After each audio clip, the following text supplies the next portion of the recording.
वक्फ का शाब्दिक अर्थ होता है रोक रखना, अर्थात समर्पित संपत्ति के स्वामित्व को समर्पण करने वाले से दूर करके सर्वशक्तिमान ईश्वर में रोक रखना। वक्फ के सृजन के उपरांत संपत्ति का स्वामित्व सर्वशक्तिमान खुदा में निहित हो जाता है और वक्फकर्ता का स्वामित्व वक्फ में समाप्त हो जाता है। छेदीलाल मिश्रा बनाम सिविल जज, लखनऊ। इस वाद में न्यायालय ने कहा था कि ऐसी भौतिक संपत्ति जिसका अंतरण ना किया जा सकता हो और जिसका उपयोग धर्मार्थ और पवित्र संदान के लिए निर्देशित हो। अबू हनीफा के अनुसार वक्फ का तात्पर्य जिस पर स्वामी का अधिकार बना रहे, इसका उपयोग खैराती उद्देश्यों के लिए किया जाए। अबू हनीफा के शिष्य ईश्वरीय नियमों द्वारा अनुशासित होना चाहिए। संपत्ति के स्वामी का स्वामित्व सदा के लिए समाप्त हो जाता है। परिभाषा में 3 तत्व विद्यमान हैं: खुदा का स्वामित्व, वक्फकर्ता के अधिकार की समाप्ति और मानव जाति को लाभ। वक्फ कैसे स्थापित किया जाता है? वक्फ निम्न प्रकार से स्थापित किया जा सकता है, जैसे दान द्वारा। कोई भी मुसलमान जो वयस्क हो, सुशिक्षित हो, अपनी संपत्ति लिखित या मौखिक घोषणा द्वारा वक्फ में समर्पित कर सकता है। यह वाकिफ के जीवन काल में लागू होता है। इच्छा पत्र द्वारा वक्फ वाकिफ की मृत्यु के बाद लागू होता है। इच्छा पत्र द्वारा वह अपनी संपत्ति 1/3 भाग संपत्ति इच्छा पत्र द्वारा वक्फ को दे सकता है। मौत की बीमारी के दौरान भी वह अपनी संपत्ति का 1/3 भाग बिना उत्तराधिकारियों की सहमति के वक्फ को दे सकता है। यदि 1/3 से अधिक संपत्ति देना हो तो उसे उत्तराधिकारियों की सहमति लेना जरूरी है। उपभोग से वक्फ समर्पण के प्रत्यक्ष साक्ष्य के अभाव में वक्फ की स्थापना उपभोग के साक्ष्य से की जाती है। वक्फ कब पूर्ण होता है? वक्फ स्थायी होना चाहिए, वक्फ पूर्ण होना चाहिए, वक्फ बिना किसी शर्त के होना चाहिए। सुन्नी विधि में केवल घोषणा करने से ही वक्फ मान्य हो जाता है। क्या वक्फ रद्द किया जा सकता है? यदि कोई व्यक्ति अपने जीवन काल में खैराती उद्देश्यों के लिए समर्पित करके वक्फ का सृजन करता है तो वक्फ रद्द नहीं किया जा सकता है।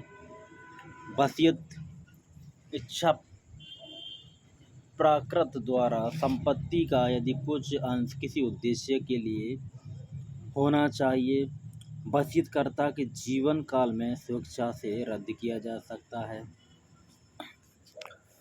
मरजूल मौत को वाकिफ मृत्यु के पूर्व किसी भी समय रद्द कर सकता है। वक्फ के आवश्यक तत्व: किसी संपत्ति का स्थायी समर्पण होना चाहिए। नंबर 1, समर्पण का होना आवश्यक है। समर्पण धार्मिक या खैराती उद्देश्यों के लिए होना चाहिए।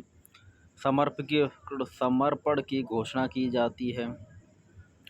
घोषणा हेतु शब्दों का कोई विशेष प्रारूप आवश्यक नहीं है। घोषणा मौखिक वो लिखित हो सकती है। समर्पण का स्थायी होना आवश्यक है। समर्पण स्थायी होना चाहिए, किसी भी तरह सीमित नहीं होना चाहिए। समर्पण किसी संपत्ति का होना चाहिए।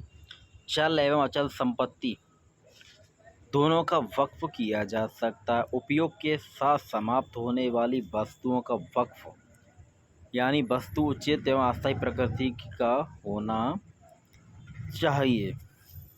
वक्फ की किसी विषय वस्तु का वाकिफ की संपत्ति होना आवश्यक है। वक्फ या वाकिफ या समर्पणकर्ता समर्पित की जाने वाली संपत्ति पर स्थायी कब्जा होना चाहिए। वक्फ के सृजन के समय वक्फ शर्त रहित होना चाहिए। शर्त रहित है तो वक्फ शून्य होगा।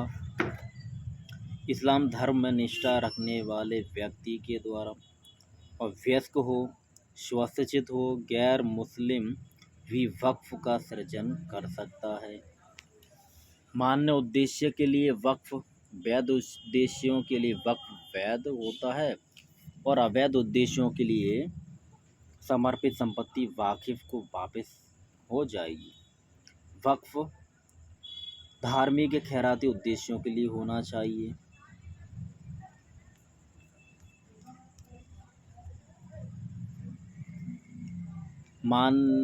वक्फ मान्यकरण अधिनियम 1913। वक्फ से तात्पर्य किसी संपत्ति का किसी व्यक्ति द्वारा जो मुसलमान धर्म का अनुयायी हो ऐसे प्रयोजन के लिए स्थायी समर्पण है जो मुस्लिम विधि के अनुसार धार्मिक या पवित्र हो सकता है। वक्फ मान्यकरण अधिनियम 1913 में 1955 संशोधन किया गया। वक्फ किसी मुस्लिम धर्म के मानने वाले व्यक्ति द्वारा जो किसी ऐसे प्रयोजन के लिए जो मुस्लिम विधि द्वारा पवित्र, धार्मिक अथवा खैराती माना गया है, किसी चल या अचल संपत्ति का स्थायी समर्पण अभिप्रेत है, जैसे उपयोगिता द्वारा वक्फ, अनुदान द्वारा वक्फ, वक्फ अलल औलाद। वक्फ संशोधन अधिनियम 2013।